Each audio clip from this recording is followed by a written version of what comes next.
నీకేంటిలే software ఉద్యోగం దర్జాగా బతికేయచ్చు, ఇది ఒకప్పటి మాట. ఎందుకు చెప్పు ఐటీ జాబ్, వేరే పనేదైనా చూసుకో అనేది ఇప్పటి మాట. ఐటీ కొలువంటేనే నిట్టూర్చే రోజులు వచ్చేసాయి. ఈ ఉద్యోగాల్లో ఎప్పటికప్పుడు నైపుణ్యాల పరంగా అప్గ్రేడ్ అవుతూ ఉండాల్సిందే. కానీ ఆర్టిఫిషియల్ ఇంటెలిజెన్స్ వచ్చిన తర్వాత ఈ స్కిల్స్తో కూడా సరిపోవడం లేదు. డాక్యుమెంటేషన్ నుంచి కోడింగ్ వరకు అన్నీ ఏఐ సాయంతోనే చేసే వెసులుబాటు వచ్చేసింది.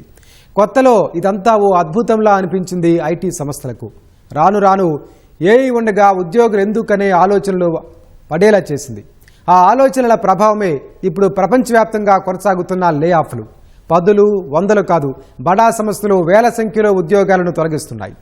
వారంతా చేయాల్సిన పనిని కృత్రిమ మీద చేసేస్తుంది. నిజానికి ఈ ఉద్యోగాల కోత ఎప్పటి నుంచి కొనసాగుతున్నా ఒరాకిల్ సంస్థ లే ఆఫ్లతో మరోసారి ప్రపంచవ్యాప్తంగా ఏఐ విప్లవంగా చర్చ జరుగుతోంది.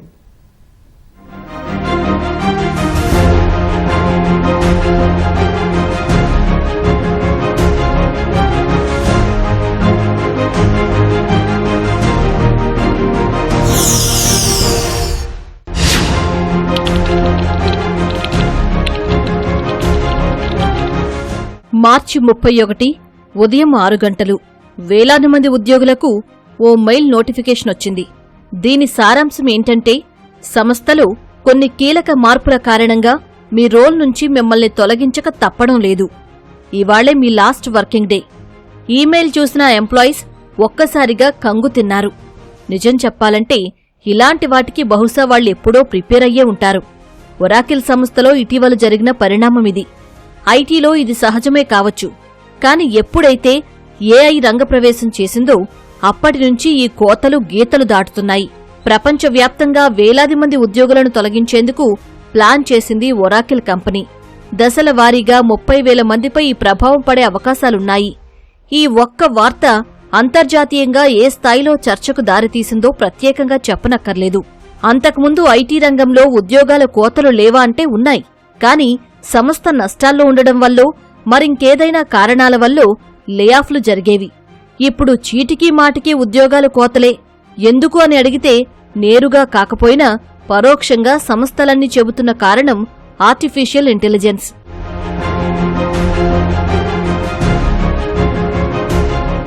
ఇక్కడ మరో కీలకమైన విషయం చెప్పుకోవాలి. ఒరాకిల్ చేపట్టిన లేఆఫ్లతో భారతీయ ఉద్యోగులపైన ఎఫెక్టు పడింది. దాదాపు 12,000 మంది జాబ్స్ పోయాయి. ఇలా చెప్పా పెట్టకుండా ఉద్యోగాల్లో కోత విధించినందుకు ఒరాకిల్ను మాత్రమే నిందించలేం. కొన్నాళ్లుగా దిగ్గజ సంస్థలన్నీ చేస్తోంది ఇదే. ఆర్టిఫిషియల్ ఇంటెలిజెన్స్ పై పెట్టుబడులు క్రమంగా పెంచుతూ వెళుతున్నాయి ఐటీ సంస్థలు. అదే సమయంలో ఉద్యోగుల కోసం చేసే ఖర్చులు తగ్గించుకుంటున్నాయి. అందులో భాగమే ఈ వరుస లేఆఫ్లు. మైక్రోసాఫ్ట్ సంస్థ గత ఏడాది 15,000 మంది ఉద్యోగులను తొలగించింది. తర్వాత అమెజాన్ కూడా 6 నెలల్లో 30,000 మంది ఉద్యోగులకు గుడ్ బై చెప్పింది. ఫైనాన్స్ కంపెనీ బ్లాక్లోనూ ఈ ఫిబ్రవరిలో 4,000 మందిని తొలగించింది. మెటా కూడా 6 నెలల వ్యవధిలో దాదాపు 1,000 మందిని తొలగించింది. రానున్న రోజుల్లో సుమారు 20% మేర వర్క్ ఫోర్స్ తగ్గించుకునే ప్లాన్లో ఉంది ఈ సంస్థ. పింట్రెస్ట్ తరహా చిన్న సంస్థలు కూడా వర్క్ ఫోర్స్లో కనీసం 10 నుంచి 15% మేర కోత విధించేందుకు సిద్ధంగా ఉన్నట్టు తెలుస్తోంది. అంటే సంస్థ పెద్దదా చిన్నదాని కాదు, ఆ కంపెనీ ఏఐని అడాప్ట్ చేసుకుంటోంది అంటే తప్పకుండా లేఆఫ్లు ఉంటాయన్నది గుర్తించాల్సిన విషయం.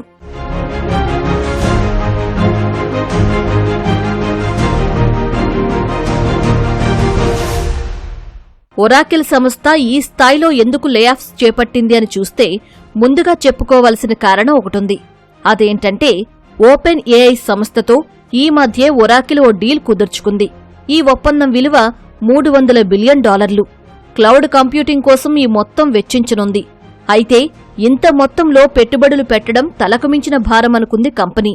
దీన్ని బ్యాలెన్స్ చేసేందుకే లేఆఫ్లు ప్రకటించింది అన్నది టెక్ వర్గాల అంచనా. నిజానికి ఏఐపై ఎంత పెట్టుబడి పెడితే అంతకు మించి లాభాలు వస్తాయన్నది కంపెనీల నమ్మకం. అలాగే జరుగుతోంది కూడా. ఆయా పనులను బట్టి ఏఐతో ప్రొడక్టివిటీ 15 నుంచి 60% మేర పెరుగుతుందన్నది కొన్ని నివేదికల సారాంశం. ఇప్పటికే ఆ ప్రయోజనాలు సంస్థలు అందుకుంటున్నాయి కూడా. ఒరాకిల్ వాళ్ళు తమ రీసెంట్గా తీసుకున్న కొన్ని నిర్ణయాలలో వాళ్ళు ఏఐ ఇన్ఫ్రాస్ట్రక్చర్లో ఇన్వెస్ట్మెంట్లకి ఒప్పందాలు చేసుకోవడం జరిగింది. ఆ యొక్క ఏఐ ఇన్ఫ్రాస్ట్రక్చర్లో ఇన్వెస్ట్మెంట్స్ అంటే AI cloud data centres investments కోసం వాళ్ళు ఒక ఫండ్ రైజింగ్లో వాళ్ళకి ఉన్న అవకాశాలలో వాళ్ళ యొక్క ఉద్యోగుల తొలగింపు ద్వారా కొంత కాస్ట్ కటింగ్ చేసి కొంత అమౌంట్ని వాళ్ళు గెట్ చేసి దాన్ని ఈ యొక్క కొత్త ఏఐ ఇన్వెస్ట్మెంట్స్ ఏఐ ఇన్ఫ్రాస్ట్రక్చర్ ఇన్వెస్ట్మెంట్స్లో పెట్టడం కోసం ఈ యొక్క లేఆఫ్ జరగడం జరిగింది. ఉదాహరణకు గూగుల్నే తీసుకుంటే ప్రస్తుతానికి ఆ సంస్థకు వస్తున్న ఆదాయంలో ఏఐ భాగస్వామ్యం ఉంటోంది. ముఖ్యంగా కోడింగ్లో దాదాపు 50% మేర కృత్రిమ మేధనే వినియోగిస్తున్నారు.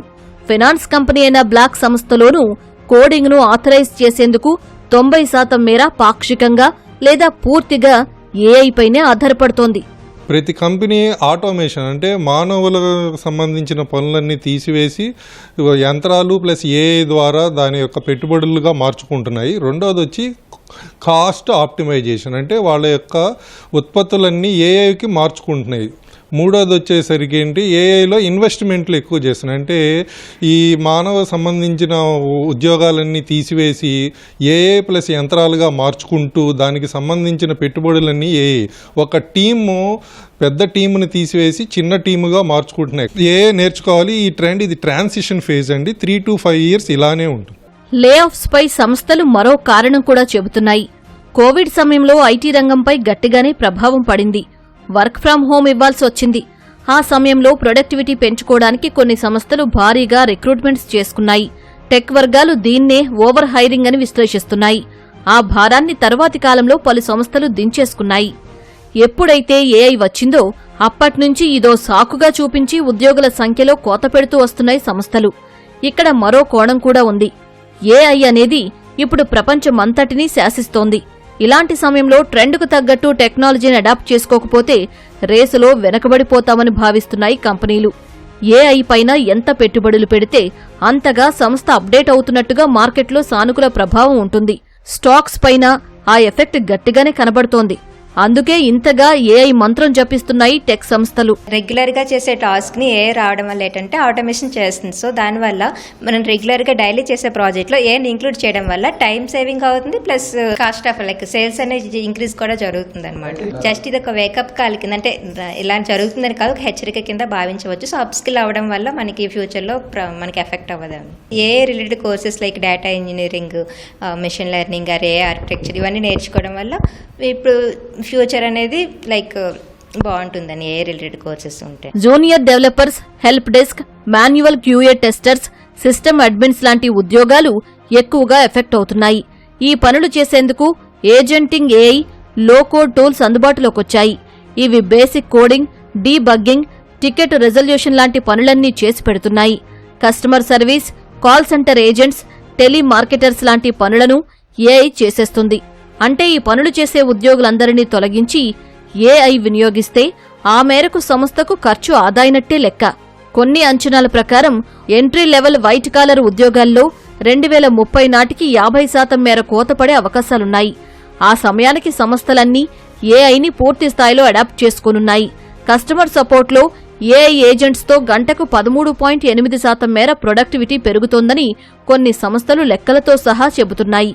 డాక్యుమెంట్ తయారీలోనూ 59% మేర అక్యురసీ ఉంటోంది. ప్రోగ్రామింగ్లో చిన్న చిన్న పనులన్నీ అత్యంత వేగంగా పూర్తి అవుతూ ఉండగా మొత్తం ప్రాజెక్టులు 120% మేర వేగంగా పూర్తవుతున్నాయి. ఇలా చూసుకుంటే రోజులో కనీసం గంట నుంచి 2 గంటల సమయం ఆదా అవుతోంది. అయితే గ్లోబల్ డిజిటల్ స్ట్రాటజిస్ట్ టోనీ మరోనీ ఈనాడుకిచ్చిన ప్రత్యేక ఇంటర్వ్యూలో కొన్ని కీలక విషయాలు చెప్పారు. ఏ కొత్త సాంకేతికత వచ్చినా పనితీరు మారుతుందన్నది ఆయన చెప్పిన ముఖ్యమైన అంశం. అంతేకాదు, క్యాలిక్యులేటర్స్ లేదా ఎక్సెల్ షీట్స్ వచ్చినంత మాత్రాన అకౌంటెంట్స్ ఉద్యోగాలు పోలేదు కదా అన్నది ఆయన ప్రశ్న. ఏఐ వల్ల పనిలో అప్పటి వరకు ఉన్న మూసధోరణి తగ్గిపోతుందన్న అభిప్రాయం వ్యక్తం చేశారు టోనీ మరోనీ.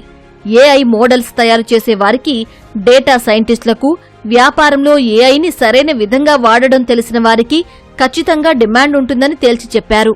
ఇంతకుముందు మనకి జాబ్లు తీసుకునేటప్పుడు రూల్ బేస్డ్ అని చెప్పి ఏ జాబ్ అయితే వాళ్ళు రొటీన్గా చేయగలుగుతారో వాటికి కంప్యూటరైజ్డ్ చేసి దాన్ని ఆటోమేషన్ చేసినవి పనిచేసేవాళ్ళు.